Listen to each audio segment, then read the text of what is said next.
That's one of the problems with him, Greg, and many others. They talk way too long and repeat way too much, ending with a video of 20 to 30 minutes with not much real content.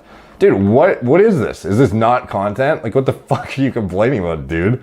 You're literally on the subreddit looking for this kind of shit. This is the content. This is the meat and potatoes, my man.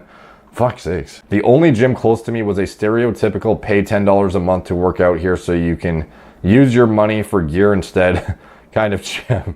And at the time, I had no clue. I just thought there were a lot of bald and extremely muscular middle-aged men that lived in my area. I saw the most fit guy in my graduating class at the same commercial gym as me. So I approached him and asked him how he and his friends became so fit in grade 10. He said that it was entirely from this one awesome drug he used that he called the GT, short form for Gain Train, and that it causes crazy muscle growth with none of the side effects like Tren or Test does. I was initially skeptical in that claim, but he went on to talk about how he wouldn't do it if it was unsafe to use. He dropped the old, bro, you know I don't even smoke cigs, just weed occasionally.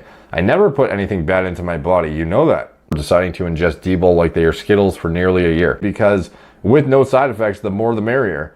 This couldn't have been further from the truth. The overarching issue here was that I was blaming all of my sides on everything but the DBOL because I blindly trusted a literal DBOL gangster at my high school telling me that there would be no, this is classic. The embarrassment on this front peaks when I am trying to have sex with her, failing miserably because I can't maintain an erection and my nose starts flooding on her sheets like a fire hydrant.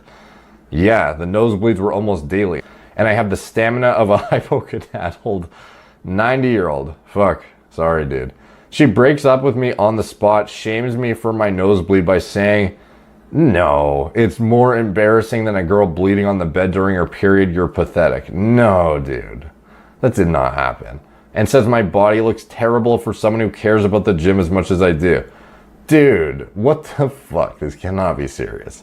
Needless to say, I went into my first year a touch depressed. Well, yeah, no fucking wow. I went to my local Shoppers to pick up my prescription topical acne treatment. Didn't think it was from the DBOL at the time. In the middle of the blood pressure reading, my nose starts its daily bleeding. And when I looked up after cleaning the blood in my lap, it said my blood pressure was 171 over 101.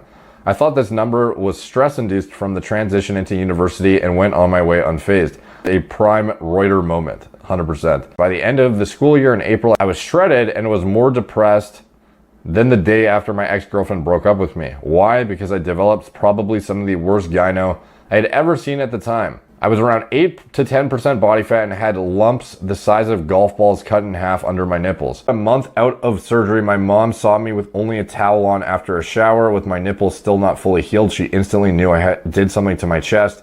And to cover my bases, I said that I got them smaller because I was self-conscious about having man boobs. I also said that I didn't tell anybody because I was scared nobody would be supportive of my surgery. Thinking that I did a good job covering my bases, I went on with my day. The following weekend, apparently my entire extended family was told that I got a boob job and made fun of me the entire gathering. This news spread throughout some of my city and I received probably 15 to 20 Facebook messages making fun of it. There was even a post someone made about it on Facebook and it was pretty much just a roasting session on my surgery saying that's why you wore those stupid hoodies so you didn't have to show us your man boobs. To this day, about half of my extended family still makes fun of me for getting a boob job a decade ago. Oh yeah, and for the guy from my high school that was always sold me DBOL, he said when all of this was happening that I should have just asked him to source me some ED pills and none of this garbage would have happened.